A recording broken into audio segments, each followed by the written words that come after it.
Hey, good day, it's Brian Terrian here. This video I want to share with you a really fascinating story conversation I had with an individual yesterday that I would consider to be one of the most prepared disability applicants that I've met in my 19 years of doing this. And for those of you that have already applied and going through the process, this information, not all of it's going to apply, but you may be able to send this to somebody who thinks they might need disability at some point in time, and these tips could really help them out, or if you're still working and watching this. So here's the deal. This individual has been working on one job for 24 years, and that job is a machine operator. And that involves being on your feet like I am right now, running a machine. What used to be 8-hour shifts, 5 days a week, but the plant has changed and now it's 12-hour shifts, 3 days in a row, 2 days off. A long time on your feet for anybody. So this individual's in its 50s. So it's become challenging because of health conditions with the legs that I'm not going to get into for this individual to work, to maintain the ability to stay on his feet through the whole shift. And it's so much so that he's had to, limp or use assistance in getting into the plant. And so currently right now, this individual has transitioned into another job where he's training individuals that will be working on the machines. And when this training phase is done, I asked in the conversation, well, what do you think is going to happen to you? Are you going to go back to working on the machine?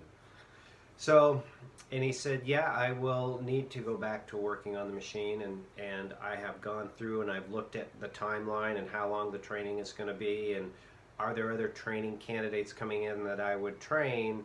So one of the first things that he's done is he's looked at how long realistically am I going to be able to sustain myself in this position where they're really accommodating him for his work, and when will that time frame come up? So then he knows if he's forced back onto the line for 12 hours, he's not going to be able to make it. Maybe for a day or two, but not very long. So number one, check out the longevity of your job. What's the probability of getting reasonable accommodations for some time, or how long? Number two thing that he has done is he has a short-term, long-term disability policy through his work. And he changed the structure of it so that a typical long-term disability plan pays out 60% of your income when you go out. He bumped it up to the max, which in this plan was 70%. So 70% of his income he would be receiving when he goes through the disability application process. That takes the stinger off for a lot of people. Most people that I meet that come through here are out of work, they're out of money, not able to get health insurance treatment. It's really, really sad, unfortunately. So that's number two. Number three, there's 4 key doctors in this treatment team that he has. He's been to each one of them and asked the question, what do you think about disability? One simple question. And he's gotten different answers, but it's allowed him to get a gauge for who would support him. And if they don't support him, he's actually in the process of replacing them to find doctors that will. He wants all 4 doctors supporting him. It's really remarkable. This is exactly what people need to do. Doctor support is critical, as you'll learn from some of the other videos. He has a rental property, some rental properties that he is going to set it up so that his niece is going to be running and managing those, so that there is no potential conflict with Social Security saying, I understand you're not working your job, but you're working down at the rental properties and you're doing maintenance there.